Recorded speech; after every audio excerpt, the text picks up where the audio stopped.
కథ పేరు పరివర్తన. రాసినవారు కాశీ విశ్వనాథం పట్రాయుడు. చదివినవారు పాలగుమ్మి పద్మ విజయ్. పాఠశాల ప్రాంగణమంతా పూర్వ విద్యార్థులతో సందడిగా ఉంది. చిన్ననాటి జ్ఞాపకాలను గుర్తు చేసుకుంటూ తమను తాము మరిచిపోయారు. ఇంతలో సభా కార్యక్రమం ప్రారంభమైంది. ఆనాటి విద్యార్థి నాయకుడు, ప్రస్తుతం ఐఏఎస్ అధికారి రఘురాం వేదికపైకి ఒక్కొక్కరిని ఆహ్వానిస్తూ, ఇలా అందరం ఒకచోట కలవడం చాలా ఆనందంగా ఉందని, మనలో చాలామంది బాగా స్థిరపడ్డారని, కొంతమంది ఉన్నత స్థాయి ఉద్యోగాలు పొందారని చెబుతూ, బడి రుణం తీర్చుకోవడానికి మరియు ఆనాటి గురువులను సత్కరించి వారి ఆశీర్వాదం పొందడానికి ఈ సమావేశం ఏర్పాటు చేసినట్లు చెప్పాడు. ఈ సందర్భంగా ప్రతి ఒక్కరూ తమ తమ బాల్య స్మృతులను నెమరు వేసుకున్నారు.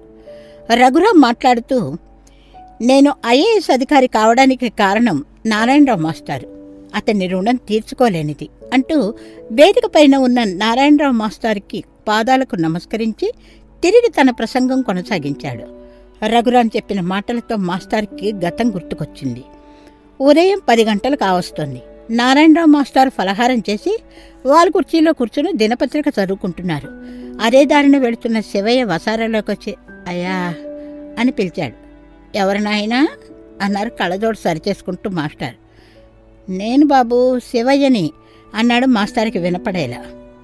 ఓహో, నువ్వా శివయ్య, ఏమిటిలా వచ్చావు దీర్ఘం తీస్తూ అన్నారు మాస్టర్. అదే బాబు, రఘురాం విషయం తమరితో మాట్లాడదామని అన్నాడు నసుగుతూ శివయ్య. ఏమైంది రఘురాంకి, బాగా చదువుకుంటున్నాడుగా అడిగారు మాస్టారు.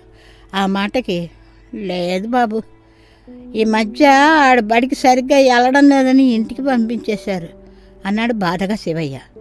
మరి రోజు బడికని చెప్పి ఎక్కడికి వెళుతున్నట్లు అని సందేహం వ్యక్తం చేశారు మాస్టర్.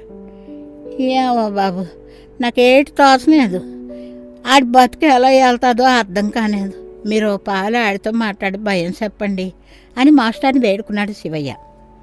సరేరా, వాడిని ఒక్కసారి నా దగ్గరికి పంపు, నేను వాడితో మాట్లాడతాను అన్నారు మాస్టారు. సరేనండి అయ్యా అని రేవుకు వెళ్ళిపోయాడు శివయ్య. ఆ మర్నాడు సాయంత్రం రఘురాం మాస్టర్ దగ్గరికి వెళ్ళి నమస్కరించి నిలబడ్డాడు భయంగా. ఏమిటి ఇలా వచ్చావు?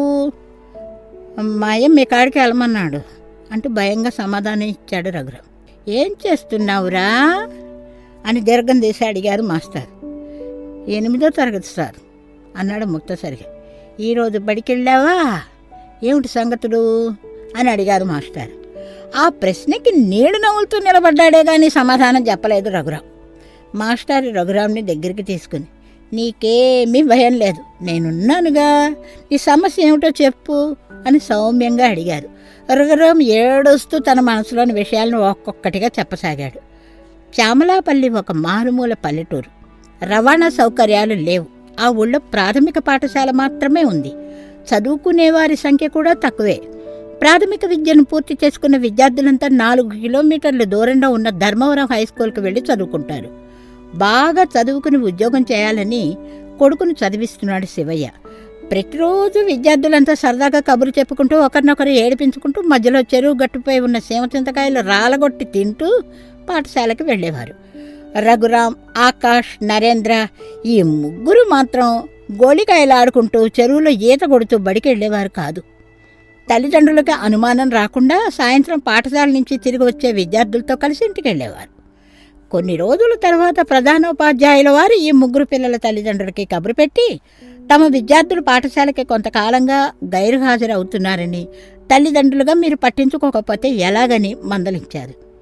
కూలీనాలీ చేస్తే కానీ బతుకు వెళ్ళని తల్లిదండ్రులు ఈ విషయం తెలిసి పిల్లలకు చీవాట్లు పెట్టారు.